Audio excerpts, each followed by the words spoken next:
मसीह में मेरे प्रियों, आज 14 अप्रैल 2022 रोज़ की रोटी अध्ययन में आपका मैं स्वागत करता हूं और अभिनंदन भी करता हूं।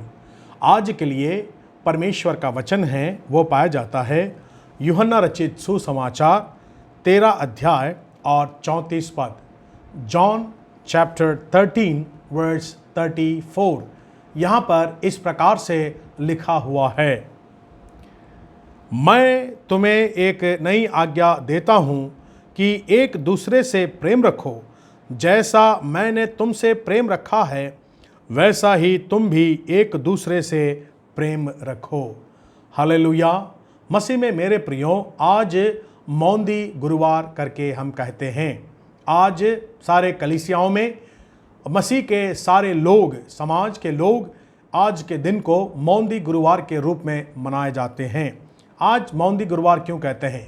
आज के दिन प्रभु यीशु ख्रिस्ट ने जो है एक नया अनुष्ठान कलीसिया के लिए दिया है। एक नया क्रिया प्रभु यीशु मसीह ने कलीसिया के लिए करने के लिए क्या है? वो है कि प्रभु का भोज, प्रभु के मेज में भाग लेना। हम बाइबल में पढ़ते हैं कि यीशु मसीह के जब चेले फसह के पर्व को मना रहे थे, तब यीशु मसीह ने बीच में उठकर रोटी लेकर के तोड़कर चेलों से कहा, ये लो, ये मेरी देह है जो तुम्हारे लिए दी जाती है।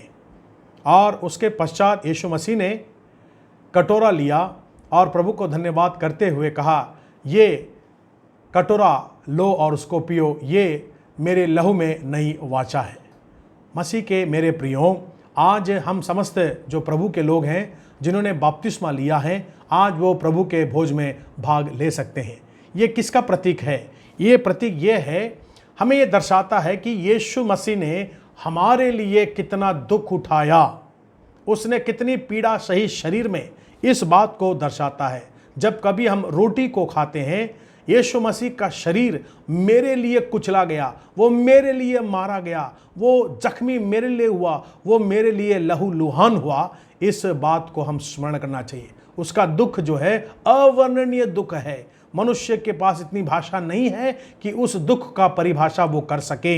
इतना दुख केवल मेरे लिए उठाया। क्यों? क्योंकि मुझसे प्रेम करता था। इसलिए यीशु ने कहा, जैसा मैंने तुमसे प्रेम किया है, वैसे तुम आपस में एक दूसरे से प्रेम करना चाहिए। प्रेम में कोई स्वार्थ नहीं होना चाहिए, प्रेम में कोई घमंड नहीं होता है, प्रेम निस्वार्थ होता है। इसलिए प्रभु यीशु मसीह ने कहा कि ये शरीर मैं तुम्हारे लिए देता हूँ। आत्मिक रूप से हम इसे ग्रहण करते हैं और स्मरण करते हैं, यीशु ने मेरे लिए दुख उठाया।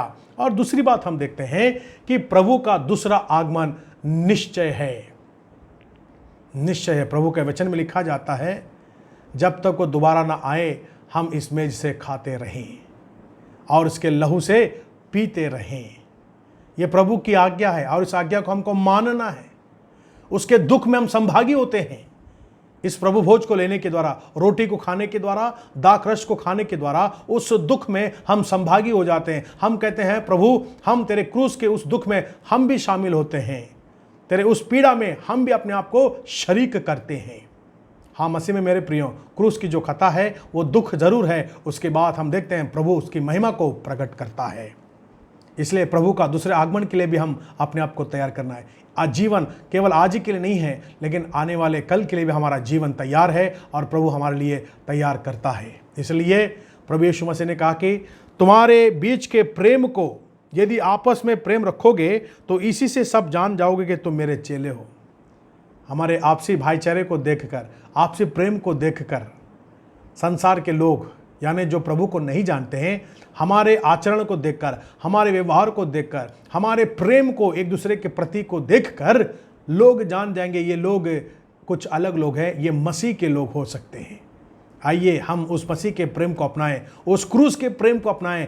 आइए हम एक दूसरे को प्रेम करें, मसीह के जैसा हम भी एक दूसरों के लिए जिए और उसके नाम की बढ़ाई करें। प्रभु आपको आशीष देवे। प्रार्थना करें। हमारे सर्वशक्तिमान सेनाधीश परमेश्वर पिता, हम धन्यवाद देते हैं आज के इस मौंदी गुरुवार में। प्रभु, आज के दिन अनेक घटनाएं हुई। पतरस ने प्रभु आपको इनकार किया, यहूदा इस्करियोती ने प्रभु आपको पकड़वा के दिया, गेत्सेमनी बाग में आपने प्रार्थना करी हे परमेश्वर, हो सके तो ये कटोरा मुझसे टल दिया जाए, मेरी इच्छा नहीं बल्कि तेरी इच्छा पूरी होने पाए।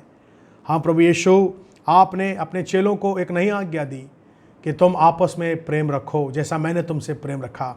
आज प्रभु इस संसार में प्रेम की कमी है, सब प्रभु जी दिखावा करते हैं, लेकिन हम में से प्रार्थना करते हैं कि हम में से हर एक के जीवन में दिल की गहराई से हम प्रेम करने वाले हो सकें। केवल दिखावा, कोई पाखंड ना करें, परंतु सच्चे हृदय से एक दूसरे का हम आदर करें, प्रेम करें और आपके नाम की बढ़ाई कर सके, ऐसा होने दे।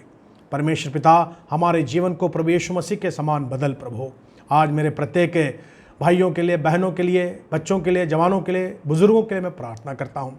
प्रत्येक पर आपकी आशीष होवे, अनुग्रह होवे, दया होने के लिए हम प्रार्थना करते हैं।